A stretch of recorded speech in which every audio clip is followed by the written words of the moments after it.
Assalamualaikum warahmatullahi wabarakatuh.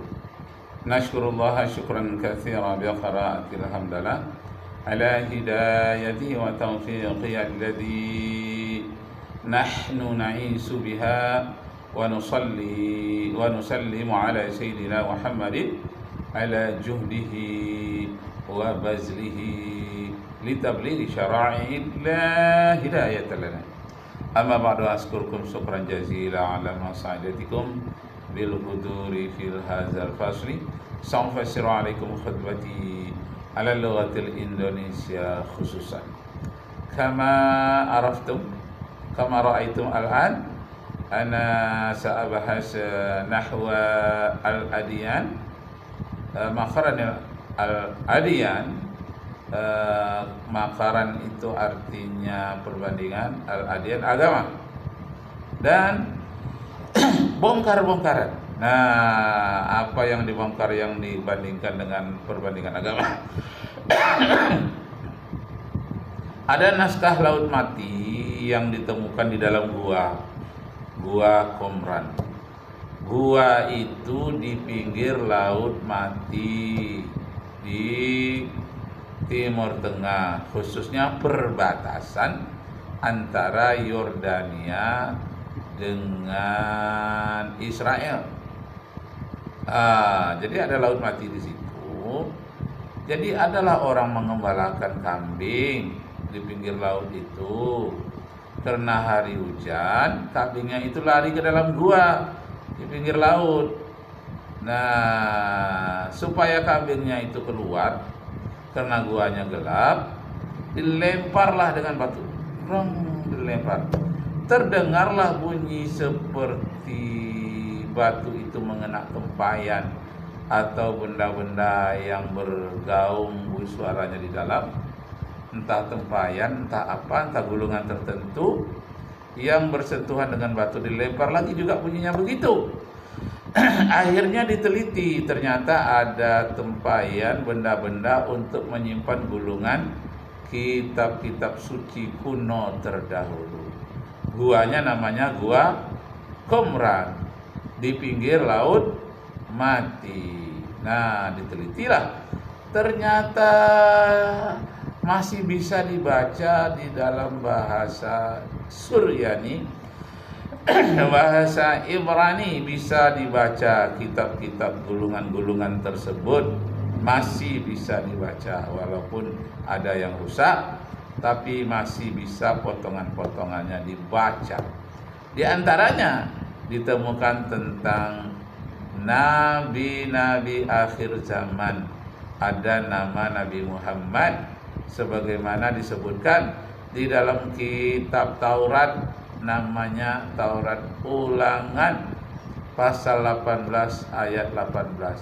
Seorang nabi akan kubangkitkan di antara orang yang bersaudara dengan Bani Israel, tapi bukan dari Bani Israel itu sendiri, bersaudara dengan Bani Israel. Nah, siapa yang bersaudara dengan Bani Israel ini adalah Bani Ismail. Nah, di antara keturunannya itu nanti akan ada nabi akhir zaman. Allah menaruh firman di dalam mulutnya yang dikatakan benar apa adanya, dan dia serupa dengan Nabi Musa. Jadi disebut akan kuutus nabi itu dari antara, bukan dari orang Israel, tapi di antara orang yang bersaudara dengan Bani Israel. Tidak lain maksudnya adalah Bani Ismail. Nah, itulah dia Nabi Muhammad sallallahu alaihi wasallam, sebagaimana dikatakan oleh Nabi Isa juga di dalam Injil dan tercatat di dalam Al-Qur'an surat As-Saff ayat 6. Wa idzan qala Isa bin Maryam ya bani Israil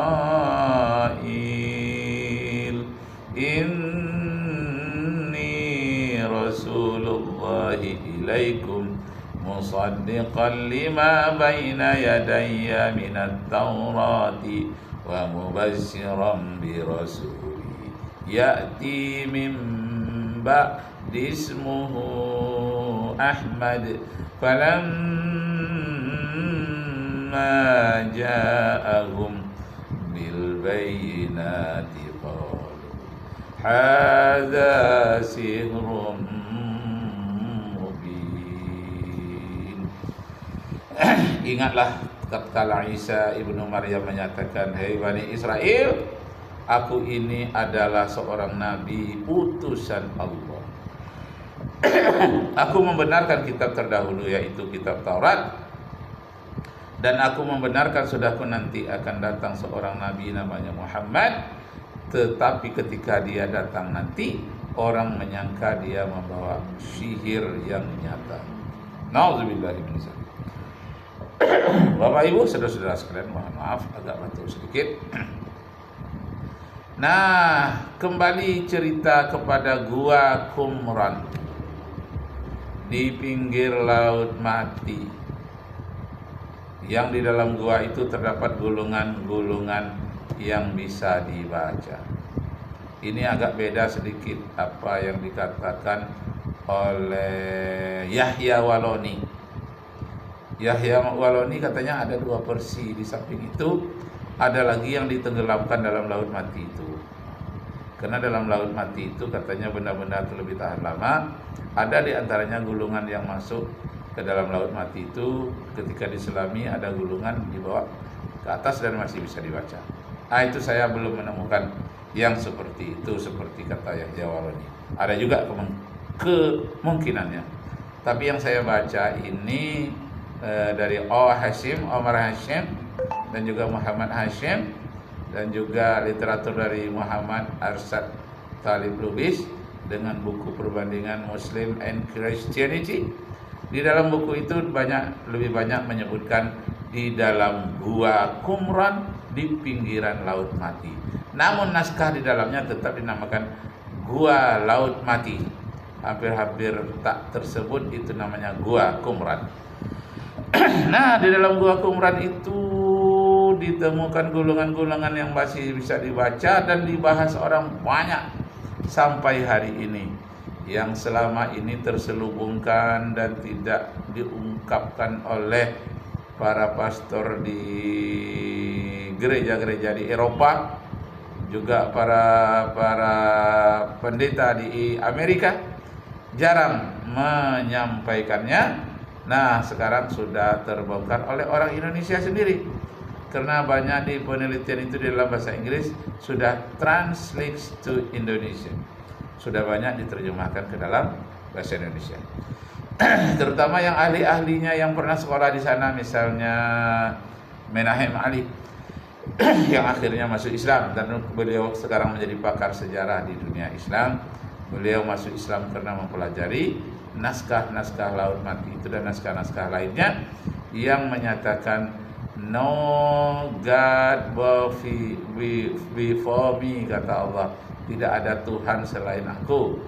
No God but Allah, and Muhammad is his prophet. Tidak ada Tuhan selain Allah, dan mengakui bahwa Nabi Muhammad adalah utusannya. Prophet itu artinya nabi atau utusan.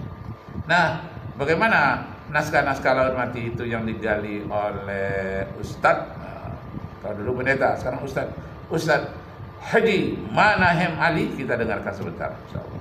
Memperlakukan naskah-naskah Laut Mati sebagai objek penelitian, riset, entah itu menguatkan agama masing-masing atau dalam arti kajian akademik secara sekuler, itu saya kira tergantung dari peneliti itu sendiri. Ya. Tapi yang jelas akses dari naskah-naskah Laut Mati sudah dibuka untuk semua. Nah, masalahnya seringkali kita ini kurang bisa memanfaatkan dokumen-dokumen itu. Iya. Ya. Maksud saya, kita kalau bicara mengenai Al-Quran dan bicara mengenai hadis, itu sudah taken for granted, diterima apa adanya. Dan itu tidak salah sebenarnya, itu sudah benar. Cuma masalahnya, untuk bisa memiliki semacam hoogere optrekking, kalau dalam bahasa Belanda itu naik tingkat kelasnya, itu kita membutuhkan validasi. Boleh di ini ya, Ditampilkan slide yang kedua yang sudah saya share, yang tulis. Nah, gitu. Nah, jadi Bapak Ibu, saudara-saudara sekalian, Naskah Laut Mati itu banyak bercerita tentang hukum-hukum Taurat. Karena lebih dari 600 aturan-aturan hukum terdapat di dalam Taurat itu. Yang tidak ada tentang hukum di dalam kitab Injil. Sehingga di dalam kitab Yohanes pasal 16 ayat 16 itu mengatakan, "Hai murid-muridku, sebentar lagi engkau tidak akan melihatku lagi. Jangan kalian bersedih. Karena kalau aku tidak pergi, yang sang penolong itu tidak akan pergi, tidak akan datang." Maksudnya Nabi Muhammad sallallahu alaihi wasallam. Kalau aku tidak pergi, Muhammad itu tidak akan datang. Ciri-cirinya diantaranya dohot taringot tu'uhum. Dia adalah orang yang menegakkan hukum, membawa hukum baru. Sedangkan Nabi Isa tidak membawa hukum baru. Cobalah lihat di dalam Injil, tidak ada hukum. Yang ada hukum itu di dalam kitab Taurat. Injil yang saya maksud ini apakah asli atau tidak? Ya, kitab perjanjian baru sekarang yang dibawa oleh orang-orang Nasrani ke gereja.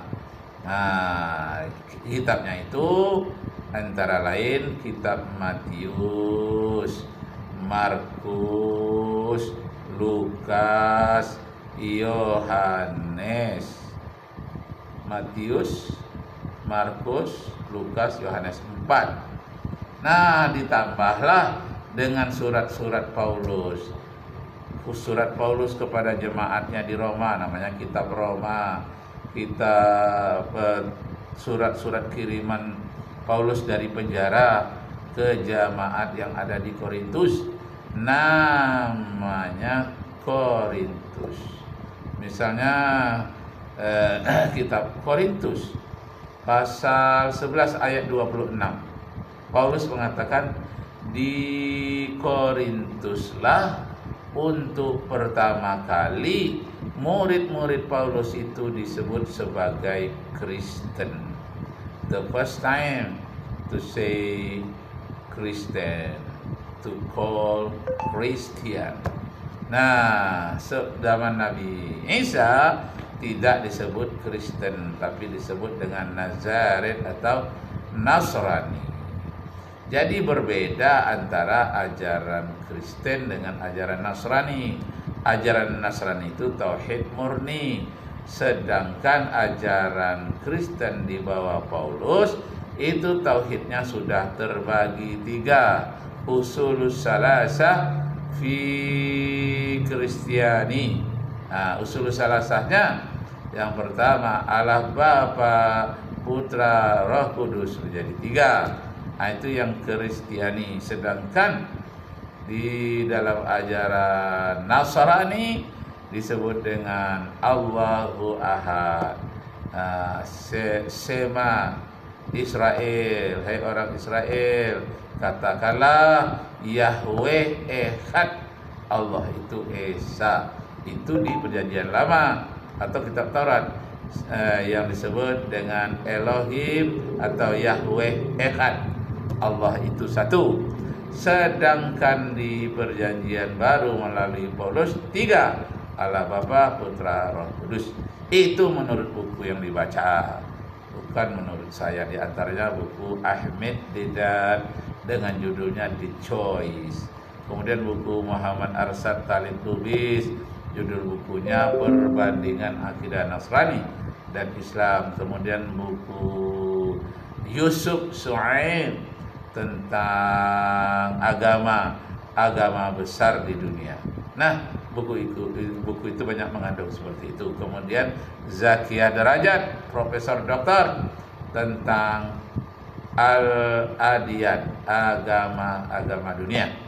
Nah, Bapak Ibu saudara sekalian, sangat panjang ceritanya, kita dengarkan sedikit. Tulisannya Hebrew.